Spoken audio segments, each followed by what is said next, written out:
Good evening, everybody. A very good evening to all of you, बच्चों. I am back on the Creatrix YouTube channel with the Lakshya batch for GATE and ESE 2022 Power Electronics Module number 3. और बेटा आज हम लोग क्या करने वाले हैं? आज हम बूस्ट कन्वर्टर डिस्कस करने वाले हैं. पिछले वीडियो में मैंने आपसे बात की थी बक कन्वर्टर पे बेस्ड प्रॉब्लम्स की. आज मैं आपसे बात करूंगा बूस्ट कन्वर्टर की, जिसके बाद आपकी तैयारी एकदम बूस्ट हो जाने वाली है और आपको कहीं से कहीं तक कोई दिक्कत नहीं होने वाली है. तो तैयार हो जाओ मेरे दोस्त, एकदम एक शानदार जानदार जबरदस्त सेशन के लिए. मजा आने वाला है, धूम मचाने वाले हैं. Let me start by introducing myself. My name is Ankit Goyal. I got All India Rank 1 twice in GATE in 2014 and 2018. I was awarded gold medal by President of India himself in the year 2013 when I graduated from IIT. Till date, I have trained over 2 lakh students for GATE and ESE, and currently I am working as a director at an academy for GATE department. अब मेरे बारे में ये सारी बातें बहुत से बच्चों को नोन है, लेकिन मैं कहता हूं बच्चों इंपॉर्टेंट बात क्या है? सबसे इंपॉर्टेंट बात ये जो हमारी अनअकैडमी टीम है, ये जो हमारी क्रिएट्रिक्स टीम है, ये बच्चों के लिए सबसे ज्यादा काम करती है, सबसे ज्यादा हार्ड वर्किंग टीम है और हमेशा एक ही चीज के लिए काम करती है कि जो हमारे बच्चे हैं ना, वो हर रेस में ना सबसे आगे रहें, किसी भी स्टूडेंट से पीछे ना रह जाएं, किसी भी एग्जाम को टारगेट करें ना तो उसे फोड़ के आए, आग लगा के आए. इसके लिए इनिशिएटिव ना सिर्फ आपको YouTube पे मिलते हैं बल्कि अनअकैडमी ऐप पे भी मिलते हैं. इसीलिए बच्चों अनअकैडमी ऐप अपने फोन में इंस्टॉल कर लीजिए and then enjoy all our free initiative simply by unlocking them using the code Ankit ESE. और देखो यार, ये मेरी सारी स्पेशल क्लासेस का एक सिंगल अड्डा है bit.ly/अंकित ESE. यहाँ पे अगर आप जाओगे ना अपकमिंग में, तो आगे आने वाली स्पेशल क्लासेस मिलेंगी आपको, और जो ऑलरेडी हो चुकी हैं बेटा, they will be available in different folders like PSU practice series, concept through question, GATE, PYQ. ये सारी सीरीज आपको एक जगह पे मिल जाने वाली हैं. और अगर आप अनअकैडमी प्लस पे आते हो तो एक अलग माहौल, एक अलग फीलिंग के साथ पढ़ोगे, क्योंकि यहाँ मिलेंगी live classes bye top educator, जहां पे आप टीचर से ऑडियो पे बात भी कर सकते हो. ना सिर्फ आप चैट कर सकते हो बल्कि you can talk to your educator. और मिलेंगे आपको क्रैश कोर्सेज. गजब की बात यह बेटा, यहां मिलते हैं डेली असाइनमेंट, जिसके बाद प्रीवियस ईयर के अलावा और कोई क्वेश्चन लगाने की जरूरत नहीं पड़ती है. आपको हर संडे टेस्ट दिया जाता है, आपके सारे डाउट का वीडियो सॉल्यूशन प्रोवाइड कराया जाता है. इसके अलावा बेटा यहां गेट, ESE, PSU सबकी तैयारी कराई जाती है.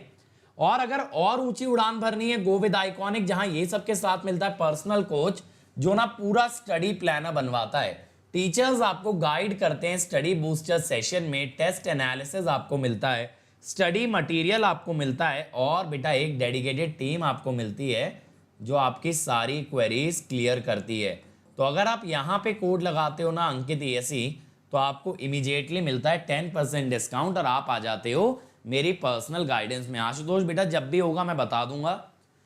और बेटा एक नया बैच हम लोग स्टार्ट कर रहे हैं फॉर ESE प्रीलिम्स 2022. जी हाँ, आप लोगों की डिमांड थी कि सर ESE प्रीलिम्स की तैयारी कब से स्टार्ट होगी, तो बेटा अब से स्टार्ट होगी. इस वेंसडे से इंजीनियरिंग सेफ्टी स्टार्ट कर रहे हैं सौरभ पांडे सर. सुबह 11:30 सर की क्लास लगेगी. आप सभी लोग इस बैच को ज्वाइन कर सकते हो और जो भी गेट के साथ ESE की तैयारी करना चाहते हो, मचा सकते हो इस बैच के साथ. और फिर बेटा नया बैच आपके लिए आ रहा है एक्सेलरेट बैच D, जिसमें सिद्धार्थ सर स्टार्ट कर रहे हैं सिग्नल्स एंड सिस्टम. तो ये गेट 2022 के लिए डेडिकेटेड बैच है बेटा, जिसके अंदर आप लोग बेसिक से एडवांस तक पूरी तैयारी कर सकते हो अभी भी. अदर देन दैट मेरा पावर सिस्टम स्टार्ट होने वाला है, जैसा मैंने बताया, from 8th of September at 7 AM बेटा. यहां 3 घंटे रोज क्लास चलेगी. 19 अक्टूबर तक चलेगा सिलेबस, और पूरा सिलेबस वाइंड अप कराएंगे बेसिक से एडवांस तक विद मोर देन 1000 क्वेश्चंस. और बेटा इस संडे होने वाला है मेगा कॉम्बैट. मेगा कॉम्बैट में पार्ट लेने पे ना सिर्फ आप स्कॉलरशिप जीतते हो बल्कि आप प्राइजेस भी जीतते हो, जैसे कि iPad, जैसे कि Fitbit Versa, JBL speaker, JBL headphone and Amazon gift voucher. तो 60 मिनट में 20 क्वेश्चन करने हैं, स्कॉलरशिप भी जीत सकते हो and you can even win the prizes. और बेटा इस सैटरडे होगा बार्क का full mock test, 100 question in 120 minutes, तो ये टेस्ट जरूर दीजिएगा। और यहां पे भी आप फोड़ोगे तो आपको क्या मिलेगा, आपको यहां से बार का एक अच्छा एक्सपीरियंस मिलेगा, जिसके बाद 12 सितंबर को एक्चुअल एग्जाम में फोड़ के आ सकते हो। चलो शुरू करते हैं यार, बूस्ट कन्वर्टर आज स्टार्ट करते हैं, ठीक है। बक कन्वर्टर में देखो मैंने आपको बेसिक फंडामेंटल बता दिए कि बक कन्वर्टर में कैसे एवरेज आउटपुट आता है, कैसे एवरेज इंडक्टर करंट आता है, कैसे डायोड और स्विच का करंट आता है, कैसे सप्लाई का करंट आता है, critical inductance, critical capacitance, ripple in inductor current, ripple in output voltage, ये सारी चीजें सीख चुके हैं। अब समय आ चुका है बेटा इसको अप्लाई करें दूसरे कन्वर्टर पे। अगर अप्लाई कर पाएंगे देन ओनली हम ये कह सकते हैं हमारी लर्निंग पूरी है, वरना लर्निंग अधूरी है। चलो तो बेटा शुरू करता हूं। देखो बूस्ट कन्वर्टर क्या होता है। बूस्ट कन्वर्टर एक ऐसा कन्वर्टर होता है जो कि आपकी वोल्टेज को इंक्रीज करने के काम में आ सकता है। तो यहां पे क्या होता है, can give output voltage, can give output voltage more than source voltage, more than source voltage, ठीक है। ये आपको ना आउटपुट पे सोर्स से ज्यादा वोल्टेज दे सकता है। अब यहां पे क्या होता है बेटा, अगर आप ध्यान दें, यहां पे ये आपका एक बूस्ट कन्वर्टर है, ये आपका एक बूस्ट कन्वर्टर है भाई। अब यहां पे ये जो बूस्ट कन्वर्टर है इसको पहचानोगे कैसे। पहचानने का सबसे सिंपल तरीका, अगर सप्लाई साइड पे इंडक्टर कनेक्टेड है then it is a boost converter. अगर ये इंडक्टर लोड की साइड पे कनेक्ट होता then it is a buck converter. बात को समझेंगे बेटा, बक कन्वर्टर का मतलब जो स्टेप डाउन करता है वहां पे इंडक्टर को हम लोग कनेक्टेड रखते हैं लोड के एंड पे। अगर इंडक्टर सोर्स के एंड पे कनेक्टेड हो then it is a boost converter. यहां पे क्या क्राइटेरिया हो गया, inductor near source, inductor near the source, ठीक है। अब सबसे पहले हम बात करते हैं बूस्ट कन्वर्टर में वोल्ट सेकंड बैलेंस की, जिससे कि हम क्या निकालते हैं, एवरेज आउटपुट वोल्टेज। अब इसमें मैंने क्या बताया था बेटा, एक बार स्विच को ऑन कर लेना, स्विच को ऑन करके डायोड को ऑफ कर दो 0 से dt में। तो देखो यहां पे स्विच आपका ऑन हो गया, बीच में डायोड आपका बंद हो गया बेटा। अगर ऐसा हुआ तो आपको क्या पता लगाना है, इंडक्टर का वोल्टेज। इस सर्किट से अगर आप इंडक्टर का वोल्टेज देखें तो बहुत ही सिंपल है, दैट इज Vs। कितना है, सप्लाई के बराबर। फिर आप क्या करते हो, dt से t में बेटा आप स्विच को ऑफ कर देते हो एंड डायोड को ऑन कर देते हो। Switch off, diode on. फिर से आप इंडक्टर के वोल्टेज के बारे में बात करना स्टार्ट करते हो। इंडक्टर का एक टर्मिनल देखो V0 से कनेक्टेड है और एक टर्मिनल कनेक्टेड है Vs से। इंडक्टर की पोलैरिटी मत पलटना बेटा अपनी मर्जी से। इंडक्टर जब डिस्चार्ज होगा अपने आप उसका वोल्टेज नेगेटिव आ जाएगा, वो हमें करने की जरूरत नहीं है। बात को समझिए, आप उसके वोल्टेज को पलटेंगे नहीं। अगर वो डिस्चार्जिंग है तो उसका वोल्टेज ऑटोमेटिकली नेगेटिव आएगा। तो यहां पे बेटा इंडक्टर का वोल्टेज आता है Vs minus V0, Vs minus V0। अब अगर एक बार हमको ये चीज मिल गई बेटा, हम क्या जानते हैं, वोल्ट सेकेंड बैलेंस ये कहता है एक पूरे पीरियड में इंडक्टर की वोल्टेज का इंटीग्रेशन 0 आता है।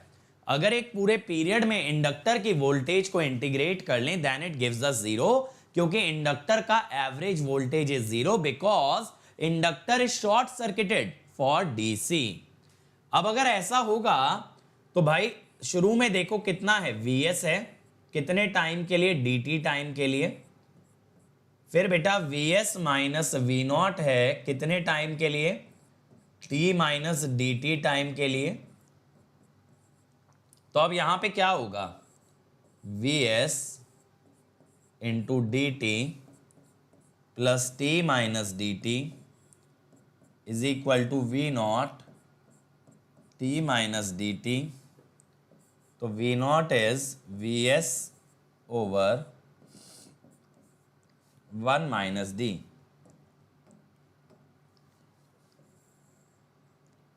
ठीक है, तो ये आ गया। अब आप एक ऑब्वियस सी बात सोच के देखो ना बेटा, अगर ये जो नीचे 1 माइनस डी आ रहा है ये तो 1 से छोटा होगा, 1 माइनस डी तो आपका 1 से छोटा होगा, इस कारण से V not will be greater than Vs। इसीलिए तो इसे बूस्ट कन्वर्टर बोला, क्योंकि यहां पे आउटपुट सप्लाई से ज्यादा आता है and hence it is called as your boost converter. ठीक है, अब अगला सर क्या करना है? अगला बेटा एम्पियर सेकंड बैलेंस के बारे में बात करनी है। एम्पियर सेकंड बैलेंस का पर्पस क्या है? इसका पर्पस होता है to determine average inductor current. यहां पे क्या करना होता है भाई? यहां पे भी 0 से dt में पहले स्विच को ऑन कर लो, डायोड को कर लीजिए ऑफ। अब आप यहां पे ना कैपेसिटर के करंट पे फोकस करते हो बेटा। यहां पे अगर KCL से देखा जाए तो IC will be minus I not, क्योंकि IC प्लस आई नॉट 0 निकलेगा ना, दोनों एक ही पॉइंट से स्टार्ट हो रहे हैं, IC plus I not will B 0। और बेटा dt से t तक diode will be on and switch will be of. अब अगर ऐसा हुआ तो देखो यहां से IL आया, जिसमें से कुछ करंट कैपेसिटर में गया IC, कुछ करंट लोड में गया I नॉट। तो कितना आ जाएगा? IC will be IL minus I not, IL minus I not. ठीक है, ये आ जाएगा। अब हम अगर इंटीग्रेट करें बेटा IC dt विल बी 0, तो यहां पे माइनस I नॉट है dt, IL minus I not है, t minus dt that is 0। तो यहां पे क्या होगा? IL, t तो देखो हटा ही दिया करो, IL 1 minus D, I not के साथ d भी है और 1 माइनस डी भी है, तो यहां से I नॉट निकल के आ गया, IL निकल के आ गया, IL हो गया I not over 1 minus D. Sir ये I नॉट कितना होगा? I नॉट बेटा सिंपली होगा V नॉट बाय R। पता है इसका एक और आसान तरीका मैं बताता हूं, जैसे मैंने आपको लास्ट लेक्चर में भी शॉर्टकट बताया था ना IL निकालने का। यहां पे आसान तरीका क्या है? देखो 0 से dt में ना करंट इंडक्टर और सोर्स के बीच में घूमता है। करंट कहां घूमता है? सोर्स और इंडक्टर के बीच में। dt से t में ऐसा होता है ना कि इंडक्टर का करंट लोड तक पहुंच पाता है। अगर आप ध्यान से सोचो, इंडक्टर का करंट लोड में पहुंच रहा है कहां पे? dt से t में। इसी कारण से ये इक्वेशन बनी कि inductor current into 1 minus D is I not, क्योंकि इंडक्टर का करंट I नॉट में पहुंचेगा ही तब फ्रॉम dt टू t। तो देखो मैं आपको यहां पे शॉर्टकट बताता हूं। शॉर्टकट में हम लोग क्या जान रहे हैं कि भाई 0 से dt में जो इंडक्टर करंट है ये सोर्स, इंडक्टर और स्विच इस बीच में रह जाता है। dt से t में inductor current goes to capacitor या goes through diode to capacitor and load too. अब देखो यार, कैपेसिटर में तो कोई एवरेज करंट आना नहीं है, करेक्ट? तो हम ये कह सकते हैं ना I not is delivered by inductor delivered by IL from dt to t, dt से t में। इसीलिए I नॉट जब निकालोगे तो ऐसे लिख सकते हो ना IL का average from dt to t। Scaling लगा दी भाई, तो देखो ऐसे डायरेक्टली भी तो आ सकता था। एम्पियर सेकेंड बैलेंस की तरह जगह ऐसा भी कर सकते थे। ऐसा क्यों कर रहे हैं? ठीक है, ऐसा हम क्यों कर रहे हैं? क्योंकि बेटा इंडक्टर का जो एवरेज करंट है वो सिर्फ लोड में जाएगा, कैपेसिटर में कोई एवरेज करंट नहीं जाएगा। तो इंडक्टर का अगर मैं dt से t टाइम तक एवरेज ले लूं, है ना, हम यहां पे क्या कह रहे हैं, average of IL from dt to t, from dt to t goes into load and not capacitor। इसीलिए तो बेटा IL का एवरेज जब निकाला ना dt से t, तो वो आपको I0 दे गया। ठीक है, अब आते हैं भाई रिपल इन इंडक्टर करंट। बेटा ये बात आप बहुत अच्छे से समझते हो कि इंडक्टर करंट का जो वेवफॉर्म है ना वो कांस्टेंट नहीं होता। वेवफॉर्म कैसा होता है इसका,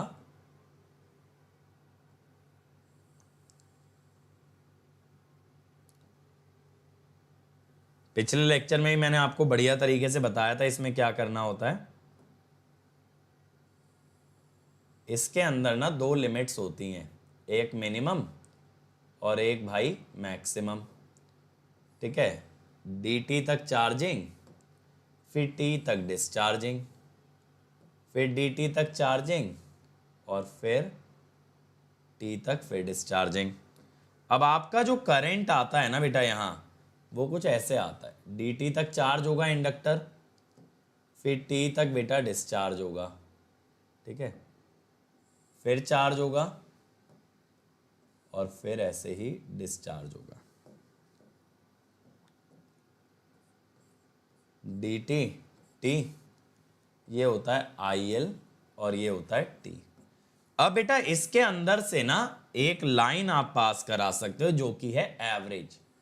आप जानते हो एवरेज जो होता है ना एक लीनियर ग्राफ में, एवरेज हमेशा मैक्स और मिन का मिड पॉइंट होता है। ये मैक्स, ये मिन और ये बीच वाला IL एवरेज, जो कि अभी आपने निकाला है I0 over 1 minus D, right, ये आपने अभी निकाला है, ये आ गया आपके पास। अब मुझे क्या चाहिए ना बेटा, मुझे ये चाहिए मैक्स और मिन का difference, that is delta IL। अब मैंने आपको क्या सिखाया, मैंने आपको ये सिखाया जब कभी रिपल निकालना हो तो एक इंटरवल पकड़ लो, या तो 0 से dt या फिर dt से t वाला। अगर आप पकड़ेंगे बेटा इंटरवल 0 से dt, in such a scenario क्या होने वाला है, हम ये कहेंगे इंडक्टर का वोल्टेज Vs था, जब हमारा स्विच ऑन था, अभी मैंने निकाल के तो दिखाया था। अब इस दौरान बेटा मेरे इंडक्टर का करंट गया है मिन से मैक्स, तो change in inductor current is I max minus I min, और टाइम में dt माइनस 0। आप ये समझो ना, लीनियर ग्राफ में di बाई dt माने स्लोप। स्लोप की वैल्यू अगर मैं निकालूं तो final minus initial value upon change in time, change in current upon change in time is the slope. तो ये है Vs। अब ये I max minus I min है delta IL, it is dt Vs by L या फिर dVs by FL, dVs by FL। तो ये आ गया।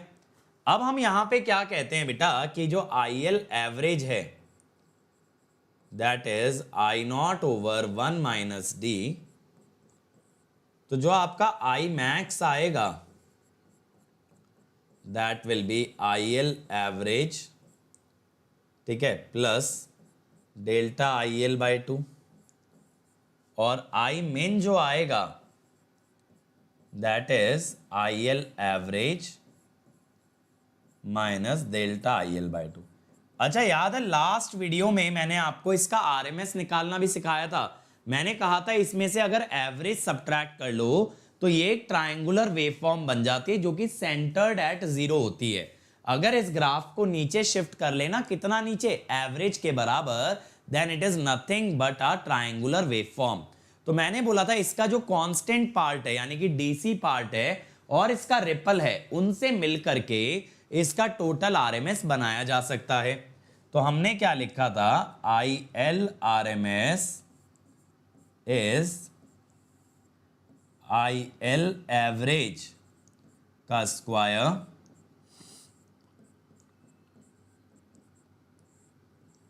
Plus triangular waveform. Triangular waveform की जो पीक होगी ना वो डेल्टा IL/2 होगी। कितनी होगी पीक, डेल्टा IL/2। और जो RMS होती है बेटा, जो RMS होती है ना वो ट्रायंगुलर की होती है पीक बाय √3। कितनी होती है, पीक बाय √3, इसीलिए डेल्टा IL/2 √3। ठीक है, डेल्टा IL/2 √3। प्रज्ञा बेटा that is not for power electronics. जो चैलेंजर सीरीज है ना उसका फंडा क्या है कि डेली आपको एक क्वेश्चन कम्युनिटी में मिलेगा, वहां पे आप लोगों को आंसर देना है उसका, और फिर मैं उसे रात को 8 बजे सॉल्व कराऊंगा। अलग अलग दिन अलग अलग सब्जेक्ट का क्वेश्चन आ सकता है, तो डेली आपके लिए एक चैलेंज है, और इसके अंदर जो क्वेश्चन आएंगे वो बेहतरीन लेवल के होंगे। ठीक है, दे will be really really good, जिससे कि एक क्वेश्चन से आप काफी कुछ सीख जाओ ना, ऐसे क्वेश्चन सिलेक्ट होके आने वाले हैं। तो यानी अगर महीने में ऐसे 20 सवाल भी लगाए तो आपका काफी सारा टॉपिक रिवाइज हो जाएगा। जस्ट एक एक्सपेरिमेंट है, आप लोग सपोर्ट करोगे तो कंटिन्यूड होगा, नहीं करोगे तो बाकी इनिशिएटिव की तरह बंद हो जाएगा। ठीक है, ये क्लियर हो गया हमको। अब हमें क्या पता है भाई, हमें निकालना होता है ना average and RMS, source, switch and diode current. अब यार यहां पे एक चीज दिमाग लगाइए, ये जो IS है ये तो खुद ही IL है, IS जो है वो तो खुद ही IL है। तो आपका यहां पे IS का जो एवरेज है that will be equal to IL average. यहां पे IS का जो RMS है that will be equal to IL RMS। भाई ये दोनों चीजें तो बराबर ही आने वाली हैं, ये दोनों चीजें तो बराबर ही आने वाली हैं। ठीक है, अब इसके बाद मैंने आपको क्या जुगाड़ बताया था कि अगर आप एक चॉपर के अंदर कोई भी करंट निकालें तो हमेशा उसे कैलकुलेट करें इंडक्टर करंट की टर्म्स में, हमेशा उसे कैलकुलेट करना है इंडक्टर करंट की टर्म्स में बेटा। तो इसके लिए अगर मैं कहूं कि भाई 0 से dt तक मेरा स्विच ऑन था, तो स्विच का जो एवरेज करंट है वो क्या होगा, D इंटू IL एवरेज। अगर मैं कहूं मेरा जो स्विच का RMS करंट है वो क्या होगा, दैट इज √D। समझ रहे हो, ये तो इररिस्पेक्टिव ऑफ चॉपर चलते हैं फॉर्मूले, क्योंकि स्विच 0 से dt तक ही ऑन है, स्विच 0 से dt तक ही ऑन है। इसके बाद अगर dt से t की बात करें तो डायोड आपका ऑन है। डायोड अगर हमारा ऑन है तो आपका डायोड का एवरेज करंट क्या होगा, D, sorry not D, 1 minus D IL average. और डायोड का जो RMS करंट है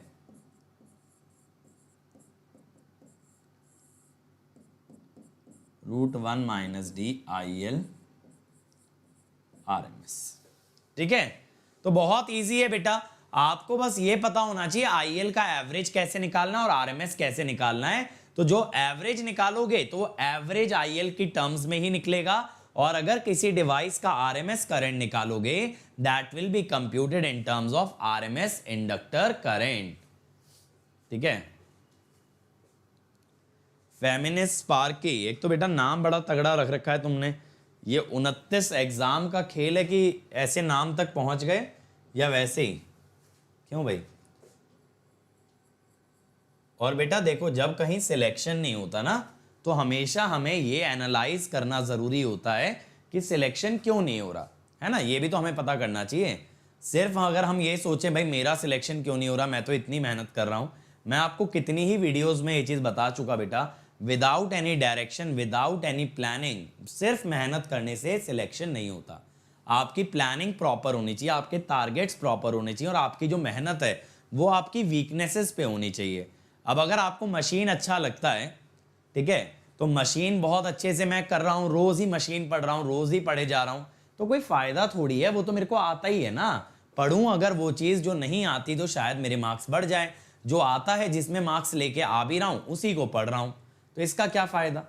तो हमेशा अपनी कमियों को समझना बहुत जरूरी है। अगर बेटा आप खुद अपनी कमियों को नहीं जानोगे ना, तो इस दुनिया में कोई और नहीं है जो आपकी कमियां बताएगा। आपको खुद का आईना खुद बनना है, ठीक है, आपको खुद का आईना खुद बनना है, आपको खुद अपने समक्ष खड़ा होना है कि भाई देखो तुम्हारे अंदर ये XYZ कमियां हैं, इनको सुधारो। अगर भागोगे इस चीज से, अगर भागोगे इस एनालिसिस से, तो फिर बेटा लाइफ में कहीं भी नहीं पहुंच पाओगे, क्योंकि कुछ भी ना हो लाइफ में अपने आप से ईमानदारी होना जरूरी है। शुभम बेटा, बक कन्वर्टर स्टेप डाउन करने के काम में आता है, बूस्ट कन्वर्टर स्टेप अप करने के काम में आता है, और तुम्हें क्या चाहिए। और मैंने चॉपर की एप्लीकेशन तो बताई थी कि भाई डीसी मोटर की ब्रेकिंग में, डीसी मोटर की कंट्रोल में काम आता है। ये सब तो मैं ऑलरेडी बता चुका हूँ। इसको आप लोग यूज़ कर सकते हो इन्वर्टर के इनपुट पे, इसका यूज़ होता है स्विच मोड पावर सप्लाई में। सारी चीज़ें तो बताई थी बेटा फर्स्ट लेक्चर में, क्यों भाई। और कर सकते हो पावर इलेक्ट्रॉनिक्स पे सिमुलेशन प्रोजेक्ट तो कर ही सकते हो हमेशा। अब भाई रिपल इन आउटपुट वोल्टेज, इसके लिए मैंने क्या बताया था कि we need to draw IC. अब देखो क्या होता है, आपने आईसी को लिखा था 0 से dt, आईसी की वैल्यू थी -I0, और dt से t आईसी की वैल्यू थी IL -I0, यही थी, ठीक है। तो अब जो है ना, मैं इसका ग्राफ बनाता हूं।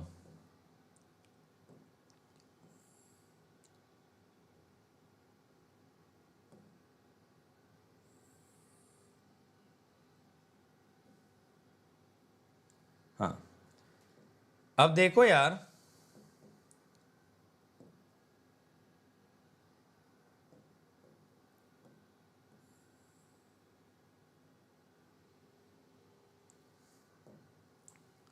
ये आईसी है, ये टी है। तो देखो पहले मैंने dt बना लिया, ठीक है, फिर मैंने t तक का ग्राफ बनाना है, फिर मैंने t प्लस dt तक लेना है, ठीक है ना। चलो जी, अब सबसे पहले मुझे ये मालूम है ना कि आईसी जो है -I0 है। ध्यान से समझिएगा बेटा, इस ग्राफ को बहुत ज़रूरी है आपके लिए समझना। ये बनाया मैंने, ठीक है, -I0। अब लेकिन बेटा जब आप IL -I0 करेंगे, अब IL के बीच से जो लाइन गुजर रही है ना, वो IL एवरेज है, वो I0 नहीं है। बीच से जाने वाली लाइन कौन सी है? IL एवरेज, और ये I0 से ज्यादा है। IL एवरेज जो है ना आपका, IL एवरेज ये I0 से ज्यादा है ना, क्योंकि 1 - d से डिवाइड हो रहा है। अब बेटा जब मैं इस ग्राफ को IL को I0 नीचे शिफ्ट करूंगा, तो क्या होगा, जो टॉप मोस्ट पॉइंट है वो कहां पहुंचेगा? Imax -I0, और जो मिनिमम वाला पॉइंट है वो कहां पहुंचेगा? Imin -I0, है ना। अगर मैं आपको बताऊं, एक सिंपल सी बात है, आप इसको नीचे अगर लेके आ रहे हो तो इसी के पैरेलल ग्राफ बनेगा, लेकिन कितना नीचे बनेगा? I0 नीचे बनेगा, ठीक है। तो मैं आपको ये बता रहा हूं, देखो आपका ग्राफ ऐसे है ना, ये आपका IL है, Imax और Imin dt से t में, करेक्ट है, यही तो है। तो अब बेटा अगर आप इसको I0 नीचे शिफ्ट करते हो, ये जो लिखा है ना आपने, आप इसको I0 नीचे शिफ्ट करते हो तो क्या होगा? इस टाइप का ग्राफ आ जाएगा। ये जो वैल्यू होगी आपकी, ये होगी आपकी I max minus I not, और ये जो होगी दिस विल बी आई मिन माइनस आई नॉट। ठीक है, ये ऐसे बन गया ग्राफ, और फिर नीचे इस टाइप से ये ग्राफ बनेगा। समझ में आया? ठीक है, समझ में आया बेटा कि यहां पे क्या होगा, I max minus I not और आई मिन माइनस आई नॉट। ठीक है शुभम बेटा, मैंने बताया ये सिर्फ एक पैरामीटर निकालने के काम में आती है, that is V not average. हाँ भाई रोहित, पिछला मॉड्यूल बिना देखे इसको देख सकते हो। ये बात क्लियर हो गई। अब बेटा लेकिन इस ग्राफ में आपको एक चीज दिख रही है, मैंने एक एजम्पशन ले रखा है, मैंने यहां ना एक एजम्पशन ले रखा है, we have assumed I min is greater than I not. तभी तो ये ऊपर आ रहा है आई मिन माइनस आई नॉट, तभी तो ये ऊपर आ रहा है बेटा आई मिन माइनस आई नॉट। अगर आई मिन, देखो आई एल का एवरेज तो आई नॉट से बड़ा है, मैं मानता हूं आई एल का एवरेज तो आई नॉट से बड़ा है, लेकिन आई मिन आई नॉट से बड़ा है ऐसा तो जरूरी नहीं। आप एक चीज समझिए, मैंने बोला ये जो बीच से जाने वाली लाइन है ना, ये तो आई नॉट से बड़ी है, ये पक्का है, लेकिन क्या इसका लोएस्ट पॉइंट भी आई नॉट से बड़ा है? इसकी गारंटी कोई नहीं दे सकता कि इसका मिनिमम वैल्यू भी आई नॉट से बड़ा आएगा। राइट, राइट है भाई। तो अगर बच्चों यहां पे पता है ऐसा भी हो सकता था ग्राफ, यहां पे एक और ग्राफ ऐसा भी हो सकता था कुछ इस टाइप से, है ना। ये वाला जो ग्राफ है ना, ये डॉटेड वाला, ये कब आता? अगर आई मिन लेस देन आई नॉट होता। ये बात चमकी, ये बात चमक गई। तो ये जो आई मिन माइनस आई नॉट वाला पॉइंट आता ना, ये नेगेटिव में आ जाता। फिर अब हम लोग ये क्यों निकालते हैं, हम लोग ये वेवफॉर्म क्यों ड्रॉ करते हैं? ये वेवफॉर्म ड्रॉ करने से, आईसी की वेवफॉर्म ड्रॉ करने से, अगर इसके पॉजिटिव या नेगेटिव एरिया कैलकुलेट करोगे, that will give you delta Q, और डेल्टा क्यू से आता है delta V naught, that is delta Q by C. ठीक है, तो मैंने आपको इसके आगे क्या बताया था, कंप्यूट आइदर पॉजिटिव और नेगेटिव एरिया, आइदर पॉजिटिव और negative area under IC to determine delta Q, to determine delta Q. ठीक है, तो delta V not is delta Q by C. अभी के लिए बेटा यही मान लो, अभी के लिए अगर हम यही मान लें कि हमारा ये जो नेगेटिव वाला रीजन है ये नेगेटिव है, और ये ग्रीन वाला कर्व आ रहा है पॉजिटिव में। ठीक है, ऐसा ही अगर मान लें, if we assume I min greater than I naught, if we assume I min greater than I not, तब क्या होगा? तब क्या होगा बेटा, अगर आप नेगेटिव एरिया निकालो, नेगेटिव एरिया कितना आएगा, I not into D T, rectangle ही तो है, तो ये ना आपको डेल्टा क्यू दे देगा।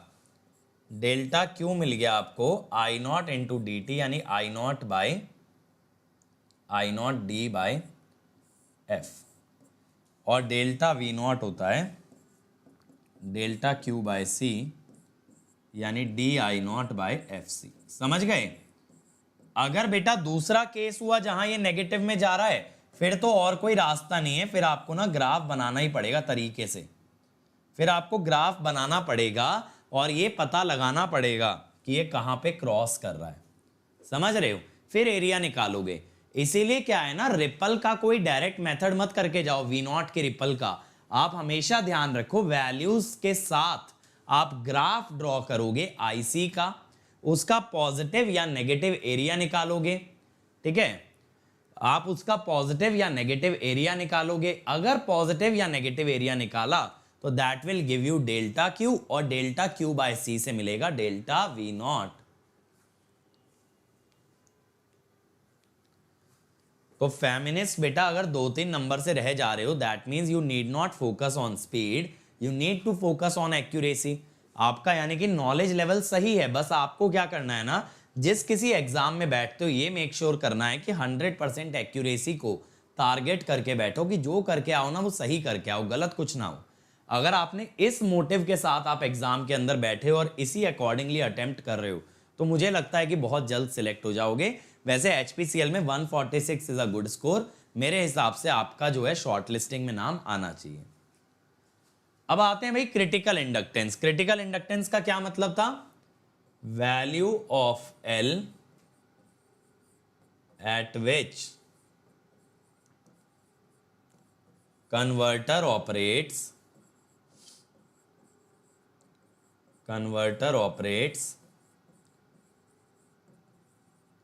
at boundary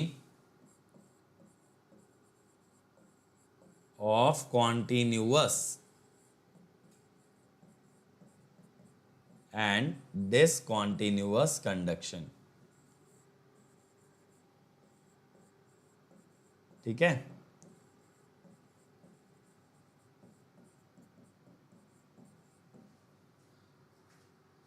value of inductance eight which converter operates at the boundary of continuous and discontinuous conduction।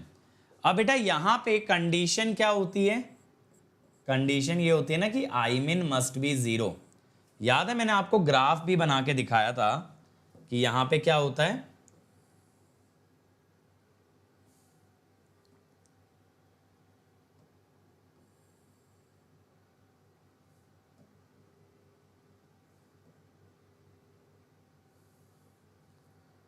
कि भाई यहां पे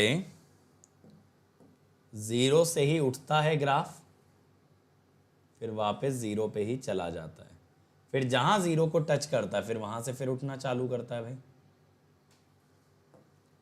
ये मैंने आपको बताया था ना, दिस इज द बाउंड्री। जब t टाइम पे आपका ग्राफ 0 को टच करे, दैट इज द बाउंड्री। अब I min अगर 0 है तो IL will be same as delta IL by 2। अब IL का जो एवरेज था वो कितना था? I not upon 1 minus D. Delta I not कितना था? DVS by FL। L की जगह LC लिख दोगे क्रिटिकल इंडक्टेंस। अब यहां पे क्या होगा? I नॉट होगा ना V not by R by 1 minus D, it is DVS by 2FLC। ठीक है, तो LC क्या होगा बेटा? D 1 minus D VS R बाय 2FV नॉट। अब सेंस कि V नॉट आपका होता है VS ओवर 1 माइनस डी, अगर आप ये पुट कर दें तो D 1 माइनस डी का स्क्वायर। ये भी पता है बहुत जगह गलत दे रखा है ये फॉर्मूला, तो आपको करेक्ट मेथड क्लियर होना चाहिए। अगर फंडामेंटल क्लियर है तो हर जगह सही निकालोगे। ठीक है, this is your critical inductance. Easy है, इजी है भाई। अब सर ऐसे ही अगर इतना निकाल ही लियो तो क्रिटिकल कैपेसिटेंस भी निकलवा दो। जी हुजूर, कैसे निकालते हैं क्रिटिकल कैपेसिटेंस? हम यहां पे ये कहते हैं that V not minimum is 0, यानी कि V not average is nothing but delta V not by 2। अब V नॉट का एवरेज कितना है भाई? VS ओवर 1 माइनस डी, या फिर इसको अभी ऐसे ही रहने दो V नॉट। अभी आपने डेल्टा V नॉट निकाला बेटा DI नॉट बाई FC। ठीक है, डेल्टा V नॉट अभी आपने डिराइव किया ना DI नॉट बाई FC। तो बेटा देखो, जिस बच्चे के फंडामेंटल क्लियर नहीं है ना, जो यहाँ पे फॉर्मूला रट के जाएगा, IIT वालों के पास ना सबसे ज़्यादा अपॉर्चुनिटी है इस टॉपिक के अंदर आपको उलझाने की, इस टॉपिक के अंदर आपको फंसाने की। क्योंकि जो फॉर्मूला रटा है, क्या होगा अगर मान लो एक भी एक्सेप्शन बन गया, मान लो मैंने वो वाला केस दे दिया जहां I min less than I not था, अगर I min less than I not था तो डेल्टा वी नॉट का ये फॉर्मूला चलेगा ही नहीं। ये तो कब तक चलेगा, ये तो तब तक चलेगा अगर I min is greater than I not, correct, only if I min is greater than I not. अगर आई मीन आई नॉट से छोटा हुआ तब थोड़ी ना ये फॉर्मूला आपका काम कर पाएगा। तो आपको लॉजिक समझना है, ठीक है, प्रोसीजर वगैरह भी याद नहीं रखना। अगर आपको ना लॉजिकली समझ आ गई चीजें, लॉजिकली समझने का मतलब है जब कोई चीज आपकी कॉमन सेंस को स्ट्राइक कर जाए, जब आपको लगे हाँ यार सही तो कह रहा है टीचर, सही कह रहा है एकदम, यही तो होना चाहिए, मतलब ये तो दिख रहा है ना सामने की सामने, मेरी नजरों के सामने जो चीज है वो तो लॉजिकल है। अगर ये हो गया तो रटने की भी जरूरत नहीं है, याद रखने की भी जरूरत नहीं है, आपका दिमाग आपको हमेशा आंसर तक पहुंचाएगा प्योर लॉजिक के बेसिस पे। अगर आपने सिर्फ ये मान लिया कि सर ने बोला तो चलो मान लेते हैं V not equal to delta V not by 2, तो फिर बेटा याद रखना मुश्किल है। अगर आप सोच पा रहे हो कि भाई जब ग्राफ आपका बाउंड्री पे होगा तो ग्राफ आपका जीरो को टच करके निकलेगा, तो उसका एवरेज एग्जैक्टली बीच में से जाएगा। अगर एग्जैक्टली बीच में से जाएगा तो फिर वहां पे V not will be equal to delta V not by 2। चलो वेलकम आजम बेटा, वेलकम। अब यहां क्या कर सकते हो, वी नॉट को लिख लो बेटा आई नॉट आर। मैंने पता है वी नॉट का फॉर्मूला क्यों नहीं लगाया, क्योंकि मेरे को ये पता था डेल्टा वी नॉट में आई नॉट आता है, आई नॉट से आई नॉट काट देंगे तो critical capacitance is D by 2FR। देखो है ना, समझ में आ रही है बच्चों बात।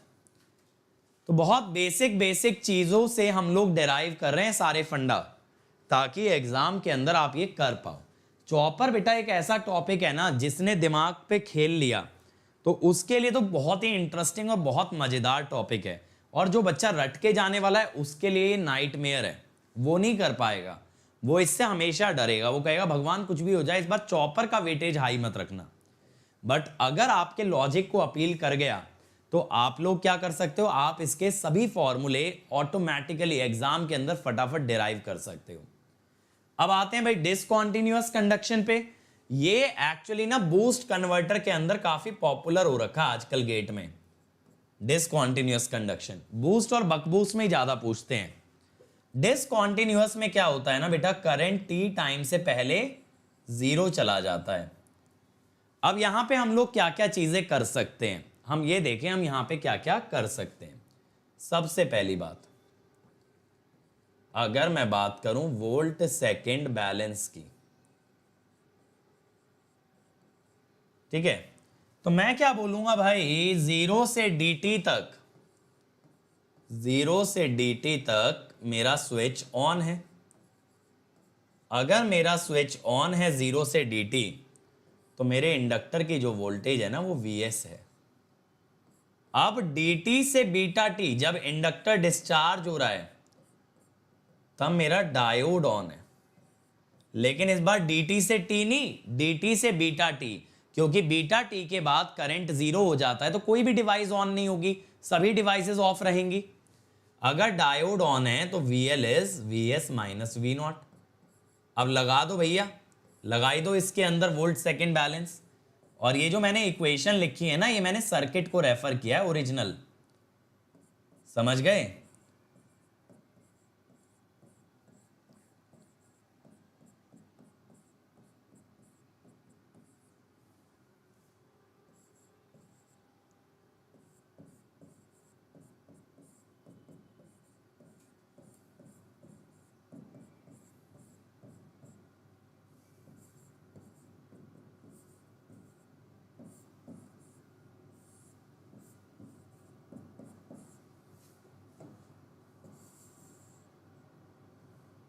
ये आ गया।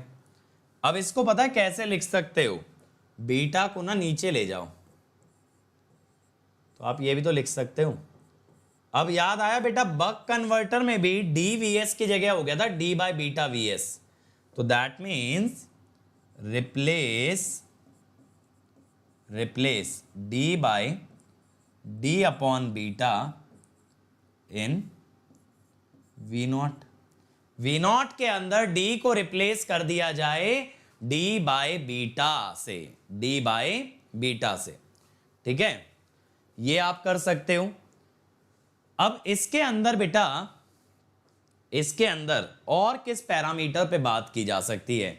सबसे पहले बेटा अगर मैं आईपी के बारे में बात करूं, आईपी के बारे में, तो मैं क्या जानता हूं कि भाई 0 से dt तक इंडक्टर का वोल्टेज Vs है, तो L IP minus 0 by dt is Vs। तो यहां से IP आ गया ना, देखो कितने प्यार से आ गया बेचारा, dVs बाई FL, ये आ गया भाई IP। ठीक है, अब अगर एवरेज करंट की बात की जाए, एवरेज I0, तो आप लिख सकते हो V0 by R, Vs by R over 1 minus D by beta. ठीक है, ये हो गया। अब लेकिन मैंने तो आपको इंडक्टर का जो एवरेज करंट होता है उससे भी रिलेशन कराया ना आउटपुट का। कैसे? देखो जरा ध्यान से सुनिएगा। एक और रिलेशन क्या लिख सकते हो आप? ये लिख सकते हो IL goes to load when diode is on. देखते चलो कितनी चीजें आप यहां से रियलाइज कर सकते हो। मैं आपको ना हर पॉसिबल वैल्यू निकलवा दे रहा हूं, हर पॉसिबल वैल्यू मैं निकलवा दे रहा हूं आपको। इसलिए निकलवा रहा हूं बेटा क्योंकि यहां पे आपको क्वेश्चन में कौन सा डेटा गिवन होगा कौन सा नहीं ये फिक्स नहीं है, लेकिन अगर आपको सारी वैल्यूज निकालनी आती है तो जो भी डेटा गिवन है आप उसका यूज करंट। अगर मैं आपसे ये पूछ लूं ना एवरेज स्विच करंट,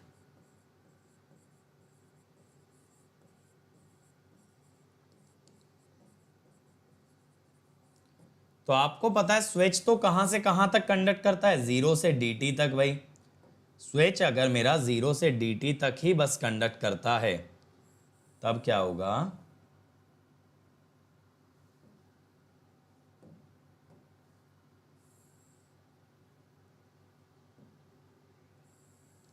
ऐसा ग्राफ आएगा ना बेटा।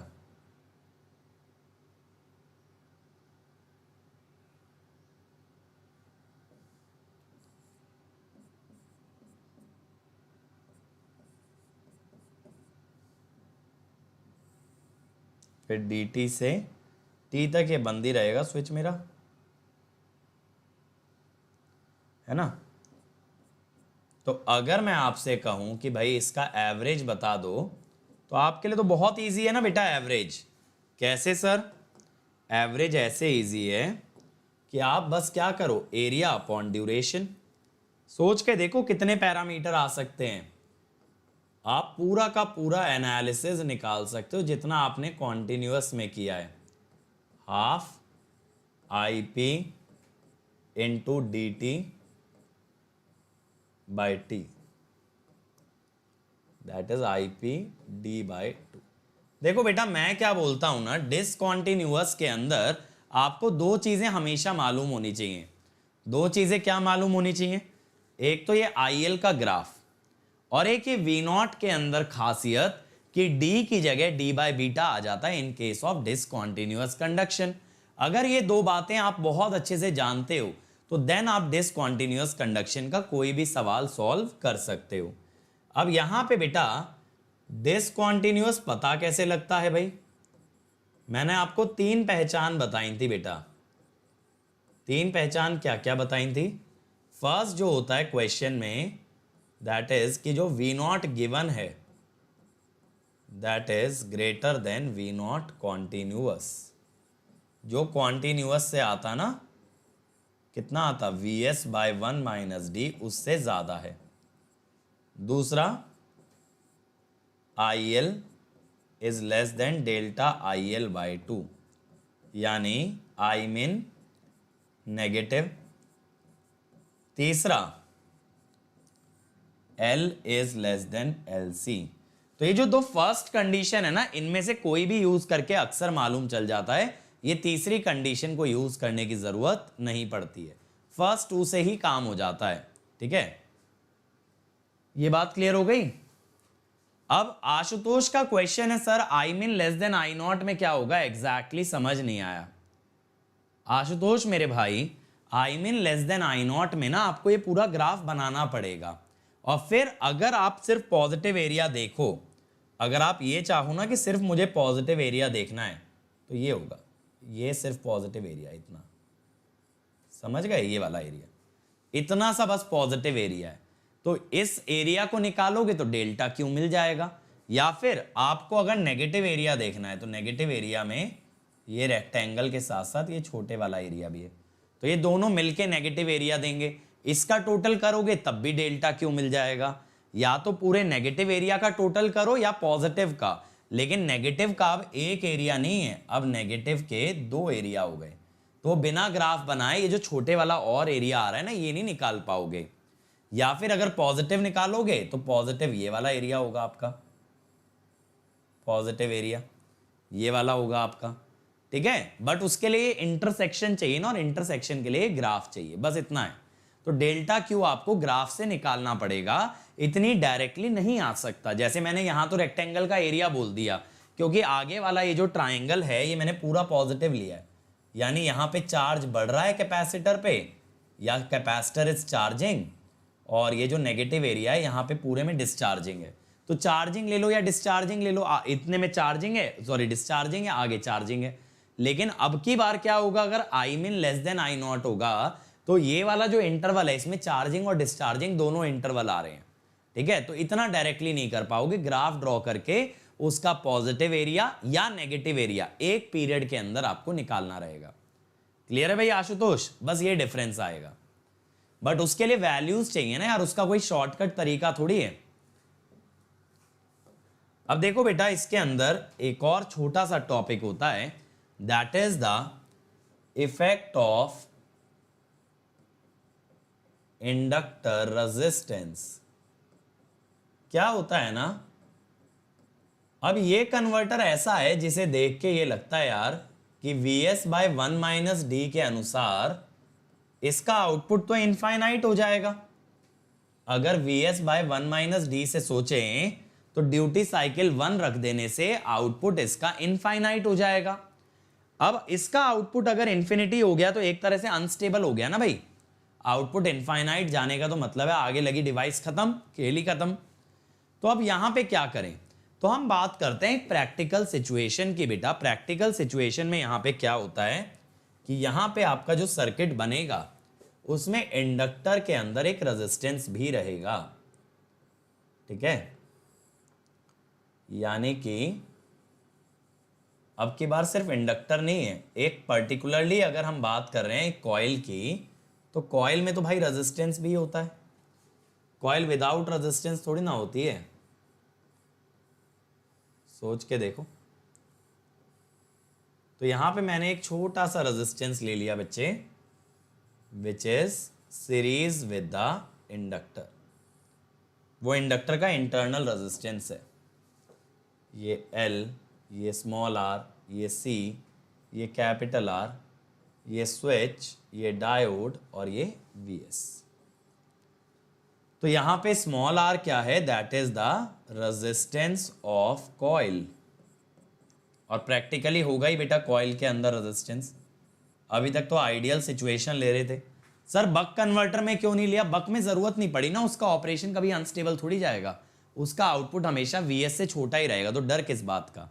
यहां अगर मैंने लिया, अब मैं यहां पे क्या कहता हूं बेटा कि अगर आप बात करें 0 से dt वाले इंटरवल की, तो ना आपका स्विच ऑन होने वाला है।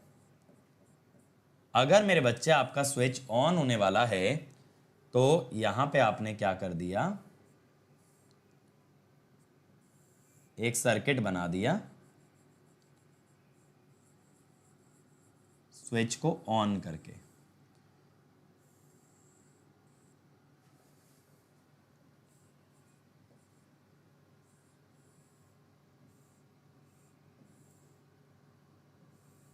देखो थोड़ी जगह के अभाव के कारण ऐसे कर रहा हूं।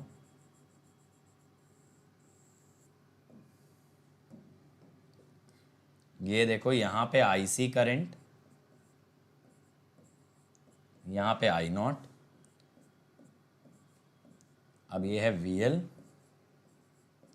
IL VS। अब की बार ना बेटा VL पे पूरा सोर्स का वोल्टेज नहीं आएगा, कुछ वोल्टेज आपका रेजिस्टेंस के अक्रॉस ड्रॉप हो जाएगा, तो ILR, ठीक है। और IC तो अभी भी -I0 ही है, समझे, यानी KCL पे कोई असर नहीं पड़ा। अब अगर मैं बात करूं बेटा DT से लेके T तक की, तब ना मेरा डायोड ऑन होने वाला है। अगर मेरा डायोड ऑन है और मेरा जो स्विच है दैट इज ऑफ,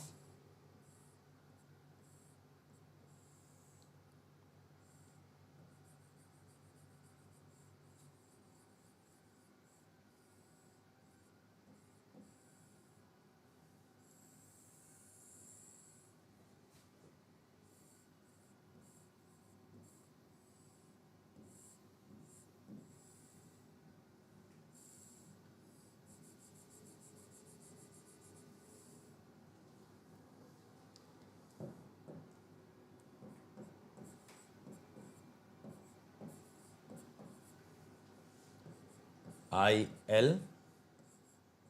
VS। अब की बार देखो बेटा, यहां पे V0 होगा, तो पहले तो VS माइनस V0 आ जाता था, but now again there is a drop in the resistance, लेकिन KCL अभी भी सेम है। तो बेटा दोनों ही सूरतों में KCL सेम है, तो लॉजिकली अगर सोचो IC की इक्वेशन नहीं चेंज होने से आप ये कह सकते हो average inductor current will remain the same, यानी एम्पियर सेकेंड बैलेंस सेम आने वाला है। बेटा कोरिया के प्रेसिडेंट जो तुम हो, ठीक है, तो मैं तुम्हें ये बता दूं कोई भी क्रैश कोर्स सफिशिएंट नहीं होता अनलेस कि कोई कॉम्प्रिहेंसिव कोर्स करे। क्रैश कोर्स आपकी सक्सेस भी दिला सकता है और आपकी तैयारी को क्रैश भी करा सकता है, अब ये आपके ऊपर है। अब देखो अगर आप एम्पियर सेकेंड बैलेंस लगाओ भाई, और बेटा ये तो मुझे भी नहीं पता पावर इलेक्ट्रॉनिक्स की प्लेलिस्ट में अभी कितने लेक्चर और बनेंगे, ऐसा मैंने एंड तक का प्लान नहीं बना रखा। वो जो स्टार्ट से एंड तक का प्लान होता है ना वो प्लस पे बनाया जाता है, लेकिन यूट्यूब पे हम लोग एक ही हफ्ते का डिसाइड करते हैं, तो हमें ये पता होता है इस हफ्ते कितना पढ़ाना है, लेकिन अगले हफ्ते कितना आएगा कंटेंट, कितने लेक्चर और बनेंगे, इतना आगे तक का प्लानिंग नहीं होता, ठीक है। वो क्रैश कोर्सेज के अंदर ज़रूर होता है but not in comprehensive course. यहाँ पे हमारा मोटो सिर्फ एक होता है कि जो भी प्लेलिस्ट बनानी है वो बहुत ही कॉम्प्रिहेंसिव बनानी है, फुल डिटेल बनानी है। अब यहां पे देखो बेटा IC माइनस I0 है पहले, ठीक है, फिर है IL माइनस I0, तो ये वाला रिजल्ट तो ना आपका सेम आएगा पहले की तरह, ये वाला रिजल्ट आपका सेम आएगा, यानी कि IL will be equal to I0 over 1 minus D।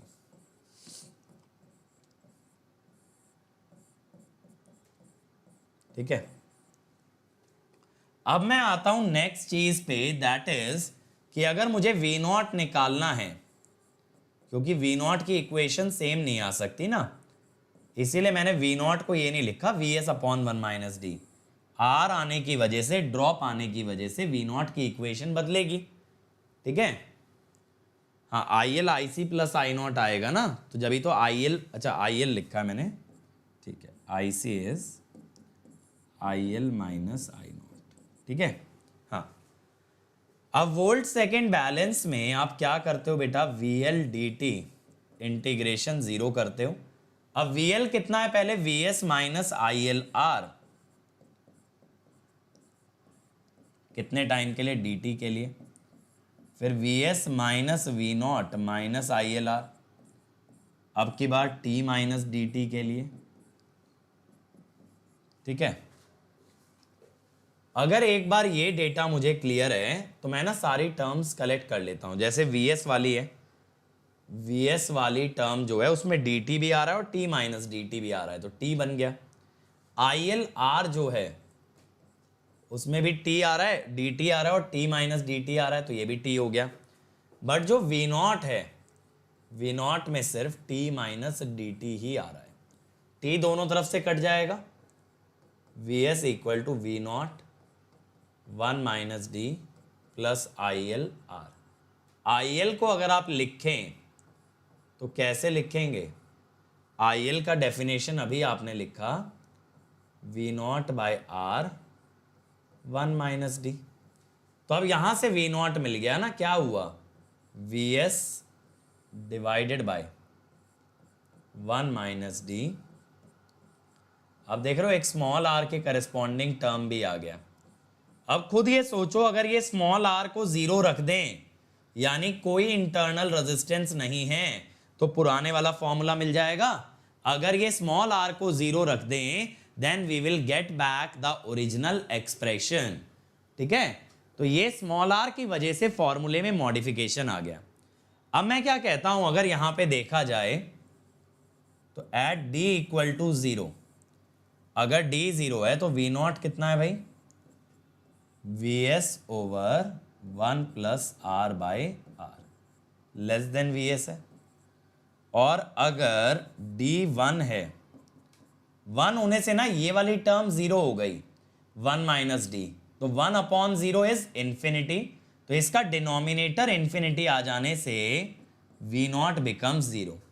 सोच के देखो, यहां पे अगर d1 हो गया, d1 हो गया तो ये term zero, 1 by zero will be infinity, vs by infinity will be zero. ठीक है गौतम मेरे भाई, तुम एक चीज बताओ, कोई नया बैच लॉन्च करने का फायदा है? खुद ही सोच के बताना बेटा, कोई नया बैच लॉन्च करने से फायदा है क्या? अब देखो परमाणु बैच बहुत बच्चों की डिमांड पे लॉन्च किया कि भैया बार्क की तैयारी कराने बोल रहे हैं बच्चे, चलो इनको सारे सब्जेक्ट रिवाइज कराते हैं बार्क के लिए। कुछ दिन आए फिर आना छोड़ दिया। भाई जब तुमको आना ही नहीं तो काहे डिमांड करते हो इनिशिएटिव? गिनती के इस चैनल पे पढ़ने वाले बच्चे ना 40-50 बच्चे हैं, मैक्स करोगे 100 बच्चे हैं, इससे ज़्यादा पढ़ने वाला क्राउड नहीं है यहाँ। बाकी होते हैं मसाला मांगने वाले। देखो अब यहाँ पे ये ड्यूटी साइकिल 1 है, ये 0 है। अब पहले अगर आइडियल कन्वर्टर होता ना बेटा, अगर आइडियल कन्वर्टर होता, आइडियल कन्वर्टर के केस में जो है ना Vs बाय 1 माइनस डी, वहां पे V नॉट हमेशा ही Vs से ज्यादा होता,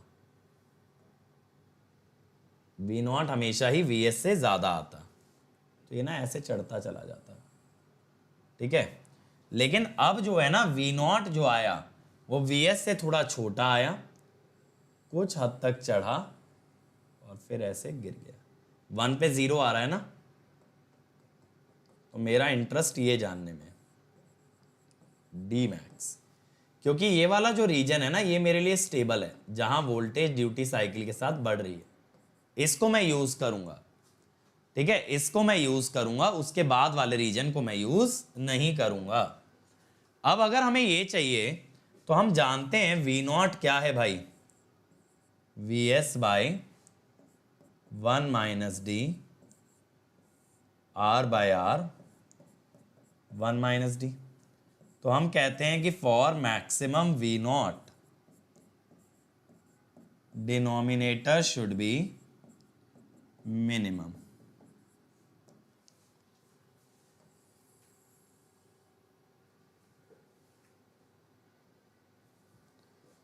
अब यहां पे क्या होगा, डिनोमिनेटर मिनिमम करने के लिए 0 minus 1 minus R by R 1 minus D का स्क्वायर।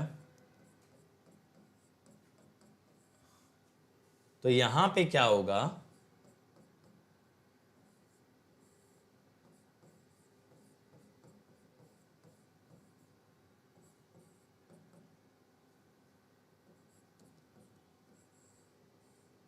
एक सेकेंड, R बाय R ये आ गया।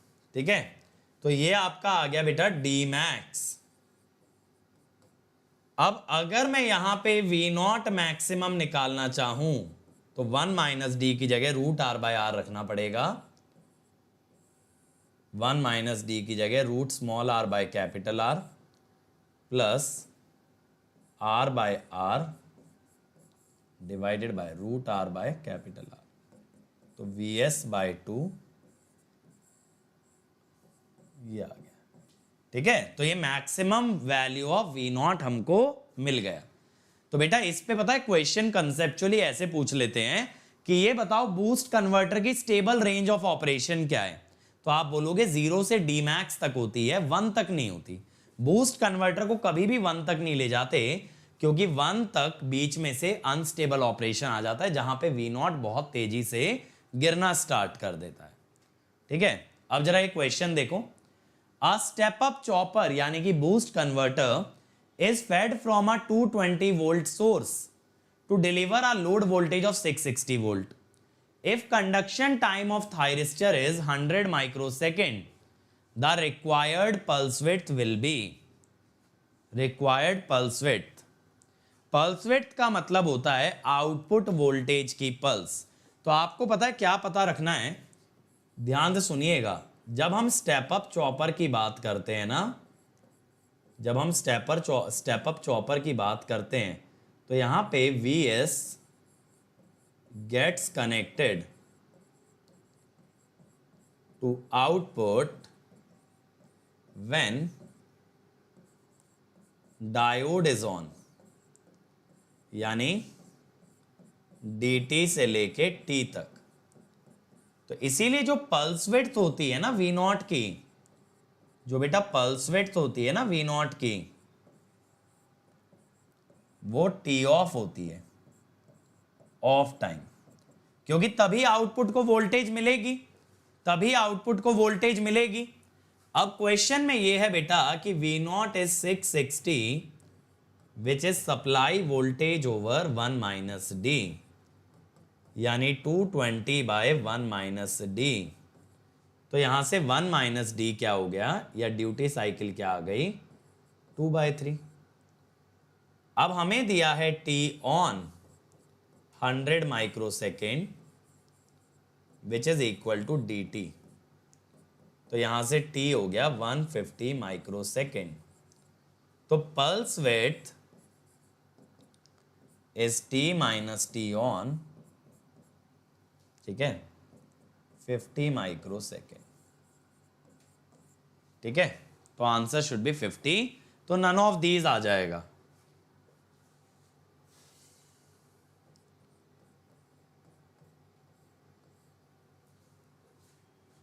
नन ऑफ दीज आएगा, ठीक है। कंडक्शन टाइम ऑफ थायरिस्टर बोला है ना, थायरिस्टर स्विच होता है, तो स्विच का जो कंडक्शन टाइम होता है वो हमेशा dt होता है।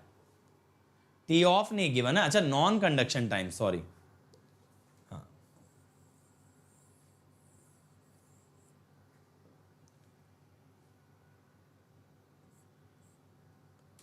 अब पल्स विड्थ किसकी बात कर रहा है, ये स्विच को जो दी जा रही है वो, या फिर ये पल्स विड्थ की बात कर रहा है आउटपुट में।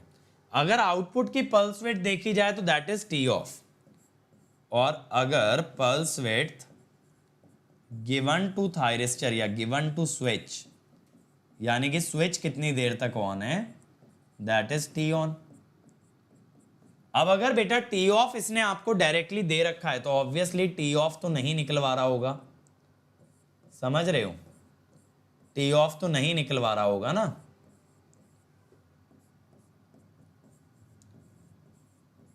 टी ऑफ अगर दे ही रखा है तो टी ऑफ क्यों निकलवाएगा।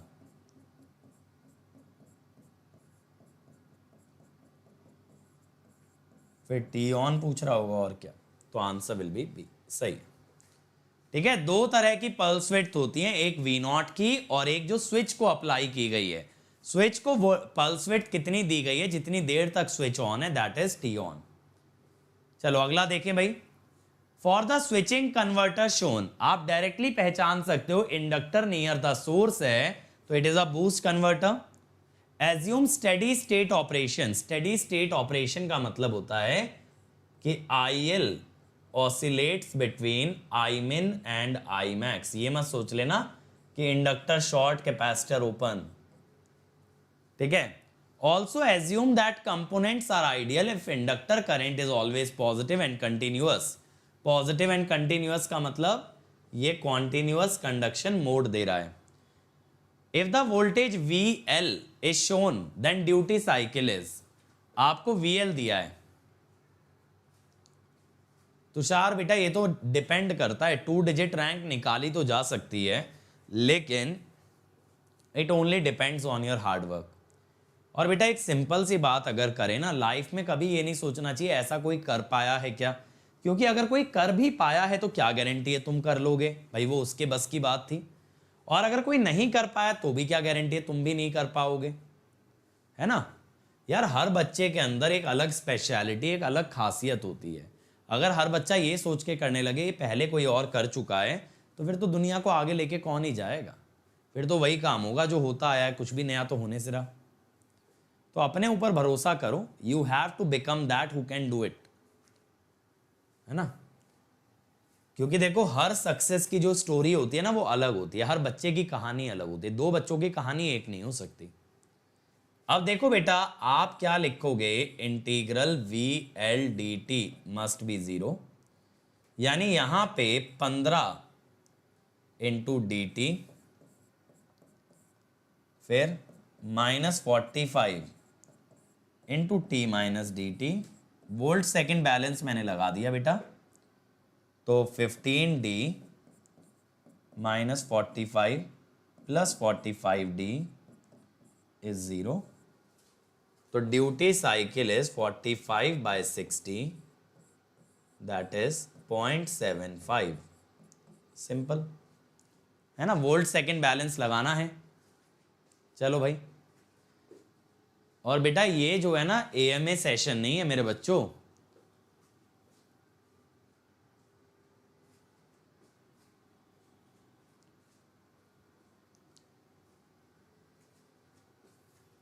ये कोई AMA सेशन नहीं है। AMA सेशन हमारा वेंसडे और सैटरडे को होता है, कोशिश करूंगा इस बार से फ्राइडे को भी लेके आने की।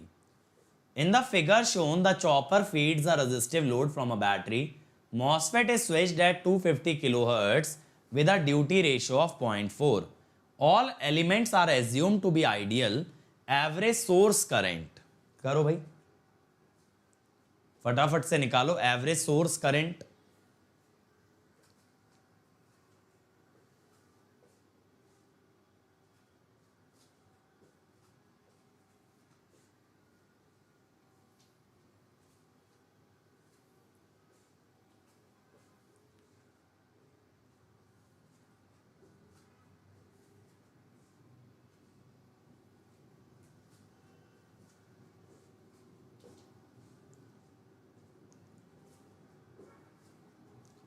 चलो भाई फटाफट से निकालो।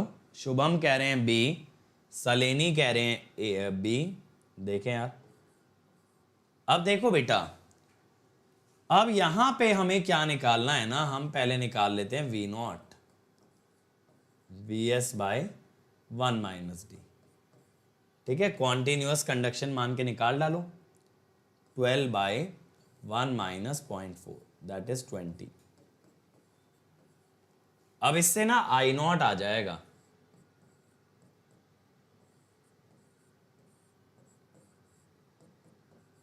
One ampere. अब हम क्या जानते हैं, IL गोज टू लोड, जो मैंने शॉर्टकट नहीं सिखाया था IL एवरेज निकालने का, कब से कब तक जाता है लोड में, DT से T। तो इसीलिए I0 जो है ना IL T - DT/T होता है, तो यानी IL 1 - D। तो यहां पे IL क्या निकल जाता है, 1/1 - 0.4, 0.6 यानी कि 3/5, तो 5/3। अब बेटा जो इंडक्टर का करंट है वही आपके सोर्स का करंट होगा, है ना। तो IS average is equal to IL which is 5/3 ampere. तो answer will be B. Sir can you provide a short notes of power electronics. Ankit बेटा अगर लास्ट ईयर के क्रैश कोर्स की PDF देखोगे तो वही ना शॉर्ट नोट्स हैं, और क्या है short notes.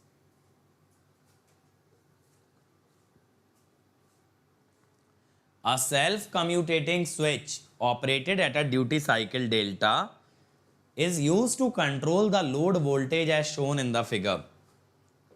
Under steady state operating condition the average voltage across inductor and capacitor is. बहुत इजी क्वेश्चन है बच्चों ये। आपको स्विच का ड्यूटी साइकिल दिया है और आपसे एवरेज वोल्टेज पूछा है इंडक्टर और कैपेसिटर का। क्या आएगा? ए। बहुत ही बढ़िया। यहां से तुरंत पहचानोगे बूस्ट कन्वर्टर है। इंडक्टर का एवरेज वोल्टेज हमेशा 0 होता है क्योंकि डीसी में इंडक्टर आपका शॉर्ट होता है। और ये जो VC है, ये VC कुछ भी नहीं है, ये V0 ही है। ये VS ओवर 1 माइनस डी यानी 1 माइनस डेल्टा है। ठीक है, तो ए आ गया। लास्ट क्वेश्चन भाई, in a step up chopper the input DC voltage is constant at VDC, output V0 is assumed to be ripple free. The switch S is operated with a switching period capital T and a duty ratio D. What is the value of D at boundary of continuous and discontinuous inductor current? ये वाला जाने दो यार, इसका answer ना इन्होंने गलत ही दिया होगा। नहीं, वैसे सही निकाल सकते हो, इसका हो जाएगा। क्या होगा भाई?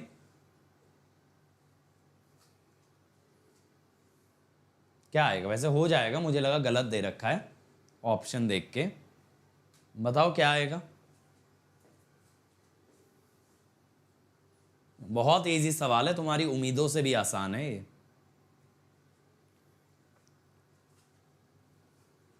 कितना आएगा बोलो?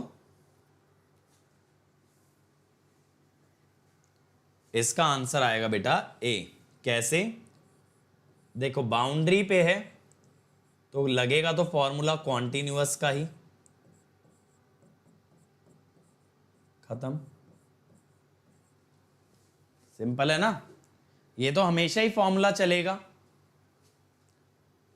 विवेक बेटा, फॉर्मूला बेस तो नहीं आते, ट्रिकी भी आते हैं सवाल। उसके लिए फंडा आपका क्लियर होना चाहिए। अगर सिर्फ फॉर्मूला लगाओगे तो धोखा ही खाओगे आज की डेट में तो गेट के अंदर। अब बेटा आज के लिए इतना ही रखेंगे। कल मैं आपको बकबूस्ट कन्वर्टर पढ़ाऊंगा और जो भी बच्चे मेरे साथ प्लस पे जुड़ना चाहते हैं जल्दी से जुड़ जाएं। 8 सितंबर से पावर सिस्टम स्टार्ट हो रहा है, 19 अक्टूबर तक चलेगा। उसके बाद पावर इलेक्ट्रॉनिक्स कराऊंगा। यहां आपको लाइव क्लासेस मिलती हैं जहां बेटा मुझसे आप लाइव बात कर सकते हो। तो मैं आपको ऑडियो पे लेकर के आपसे 1 to 1 बात भी कर सकता हूं, कंसेप्ट भी ज्यादा अच्छे से क्लियर कर सकता हूं because we will be talking on audio. और क्रैश कोर्सेज भी मिलेंगे यहां पे। हर संडे टेस्ट भी होगा, डेली आपको असाइनमेंट भी दिया जाएगा।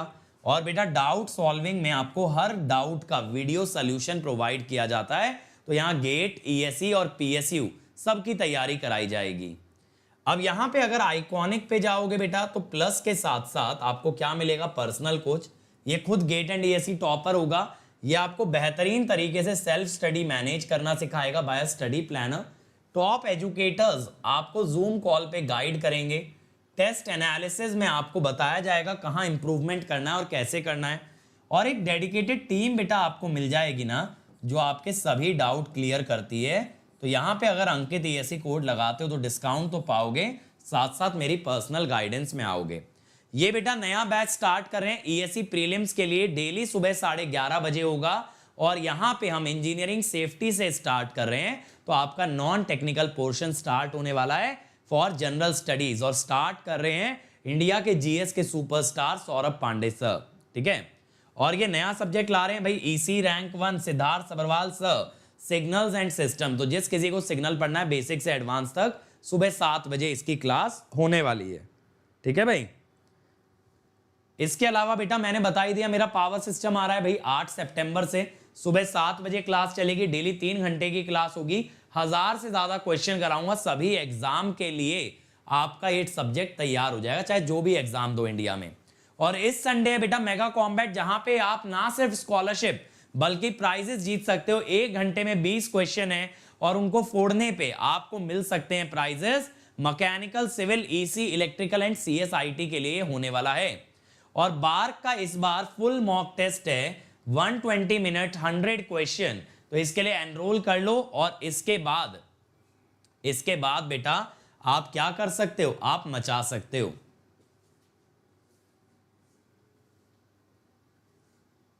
हैं मॉक टेस्ट देती हूँ तो मार्क नहीं होते मतलब बेटा मैं इस तरह की सीरीज ला तो रहा हूँ स्मार्ट इंजीनियर, उसमें इसी टाइप के क्वेश्चन मैं आपके आंसर कर रहा हूँ जो आपको कॉमनली प्रॉब्लम होते हैं। अब देखो अगर अनअकैडमी ज्वाइन करना है बेटा तो 2 ईयर के लिए ज्वाइन करो ताकि मल्टीपल एग्जाम क्रैक कर पाओ, और आइकॉनिक लेना क्योंकि यहाँ पर्सनल कोच मिलेगा। तो आपको जब कभी सेल्फ स्टडी में दिक्कत आएगी, मान लो जैसे अभी आप मुझसे पूछ रहे हो सर टेस्ट सीरीज में मार्क्स कम आते हैं, तो आप इमीडिएटली पूछो, आपको इमीडिएटली 1-to-1 रिस्पॉन्स मिलेगा। बस आपको क्या करना है, इस सब्सक्रिप्शन को ज्वाइन करते हुए कोड लगा देना अंकित ESE। अब बहुत सारे बच्चे बोलेंगे सर ये तो बहुत महंगा है, हम कैसे ले सकते हैं? बेटा पहली बात तो एजुकेशन को महंगा सस्ता मत तोलना कभी भी, it is an investment in your future. अगर आपने सही जगह सही इन्वेस्टमेंट किया तो आप इससे कई गुना कमा सकते हो। और दूसरी बात यह, फिर भी फाइनेंशियल असिस्टेंस के लिए आप या तो इस पैसे को EMI के तौर पे दे सकते हो या फिर इस अमाउंट को आप अनअकैडमी से एजुकेशन लोन सुविधा पे दे सकते हो। फिर भी अगर मन नहीं मानता तो 2 ईयर का प्लस ले लेना बेटा। प्लस के अंदर आपको सेल्फ स्टडी अपने आप मैनेज करनी पड़ेगी, आपको गाइड किया जाएगा लेकिन आपसे फॉलोअप कोई नहीं लेगा कि पढ़ा या नहीं पढ़ा, कितना पढ़ा, कैसा चल रहा है, ये सारी चीजें नहीं होंगी। बट आपको थोड़ा सेल्फ मोटिवेटेड रहना पड़ेगा। कोड आप यहां पे भी लगा सकते हो अंकित ESE, लोन और EMI की फैसिलिटी इस पे भी अवेलेबल है। और ये मेरा अनअकैडमी प्रोफाइल है, कोई भी आपकी क्वेरी है feel free to ask me here. और ये है टेलीग्राम चैनल जहां होते हैं डेली क्विजेस, तो डेली क्विजेस का हिस्सा बने और मचा दें। और बेटा अगर हमारी वीडियो में कोई भी चीज ऐसी लगती है which is defamatory, which is hurting anybody's sentiment, तो please report it using the form link in the description. अगर सही हुआ तो you will be rewarded. So thank you everyone, like share subscribe करना ना भूलें और घंटी बजा दें इस चैनल की, ताकि घंटी बजते ही आपको नोटिफिकेशन आने स्टार्ट हो जाए जब भी कोई वीडियो आता है, and you don't miss a single video. तो मिलेंगे बेटा कल सेम टाइम सेम प्लेस, फिर से ऐसी धमाल करेंगे, बकबूस्ट कन्वर्टर कवर करेंगे। तब तक ऐसी मचाते रहना, फोड़ते रहना। Let's crack it.